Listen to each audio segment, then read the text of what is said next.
اسلامی تاریخ 7 جمادی الثانی۔ ایران کے بادشاہ کے نام دعوتی خط۔ رسول اللہ صلی اللہ علیہ وسلم نے حضرت عبداللہ بن حذافہ رضی اللہ تعالیٰ عنہ کو دعوتی خط لے کر شاہ ایران خسرو پرویز کے پاس بھیجا، جس کا مضمون یہ تھا: بسم اللہ الرحمن الرحیم، اللہ کے رسول محمد صلی اللہ علیہ وسلم کی طرف سے فارس کے بادشاہ کسریٰ کے نام، اس پر سلامتی ہو جو ہدایت کی پیروی کرے، اللہ اور اس کے رسولوں پر ایمان لائے اور گواہی دے کہ اللہ کے سوا کوئی معبود نہیں، وہ اکیلا ہے، اس کا کوئی شریک نہیں، اور محمد صلی اللہ علیہ وسلم اللہ کے بندے اور اس کے رسول ہیں۔ میں تمہیں اللہ کے پیغام کی دعوت دیتا ہوں۔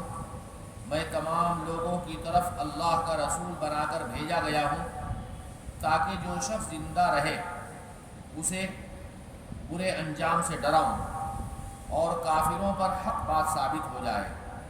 اسلام قبول کر لو، سلامت رہو گے، اور اگر تم نے انکار کیا تو تمام مجوس کا گناہ تم پر ہوگا۔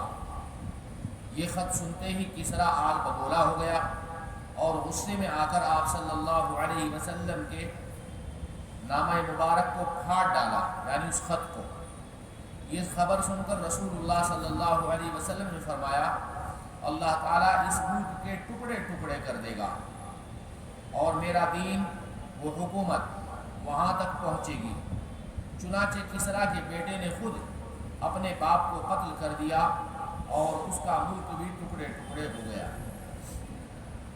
حضور اکرم صلی اللہ علیہ وسلم کا معجزہ، بکریوں کے مالک کے پاس چلے جانا۔ خیبر میں آپ صلی اللہ علیہ وسلم کسی قلعے سے لڑ رہے تھے، اتنے میں ایک بکریاں چرانے والا آیا اور اسلام قبول کر لیا، اور پھر کہنے لگا: یا رسول اللہ، ان بکریوں کو میں کیا کروں؟ آپ صلی اللہ علیہ وسلم نے فرمایا: تم ان کے منہ پر کنکریاں مار دو، اللہ تعالیٰ تمہاری امانت ادا کر دے گا اور ان سب بکریوں کو اپنے اپنے گھر پہنچا دے گا۔ چنانچہ اس شخص نے ایسا ہی کیا تو وہ سب بکریاں اپنے اپنے گھر پہنچ گئی۔ یہ حضور اکرم صلی اللہ علیہ وسلم کا معجزہ تھا۔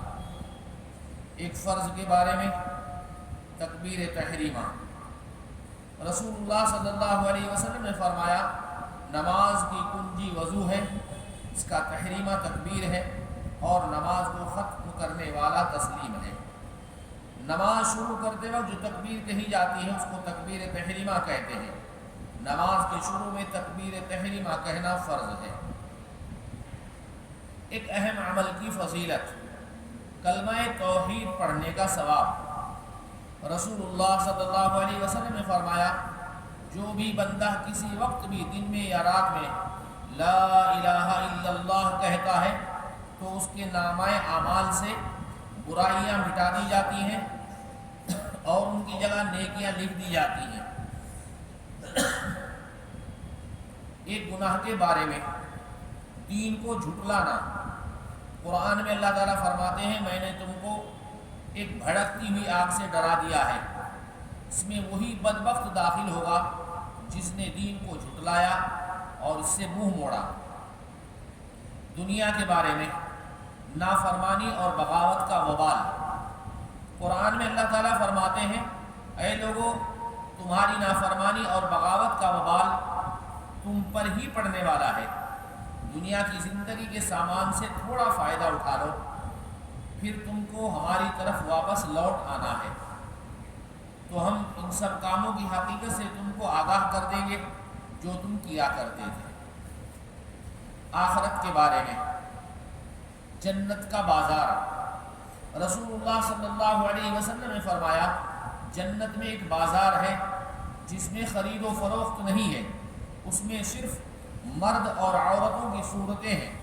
ان کو دیکھ کر جب آدمی کسی شکل کی تمنا کرے گا کہ میں بھی اس جیسا ہوتا تو اس کی شکل ویسی ہی ہو جائے گی۔ طب نبوی سے علاج۔ زکام کا فوری علاج نہ کیا جائے، زکام کا فوری علاج نہ کیا جائے۔ رسول اللہ صلی اللہ علیہ وسلم نے فرمایا ہر انسان کے سر میں جذام یعنی کوڑ کی جوش مارنے والی ایک رگ ہوتی ہے، جب وہ جوش مارتی ہے تو اللہ تعالیٰ اس پر زکام مسلط کر دیتا ہے، لہذا زکام کا علاج مت کرو۔ حکماء حضرات بھی زکام کا فوری علاج بہتر نہیں سمجھتے، بلکہ کچھ دنوں کے بعد علاج کرنے کا مشورہ دیتے ہیں۔ سبحان اللہ و بحمدہ، سبحانک اللہم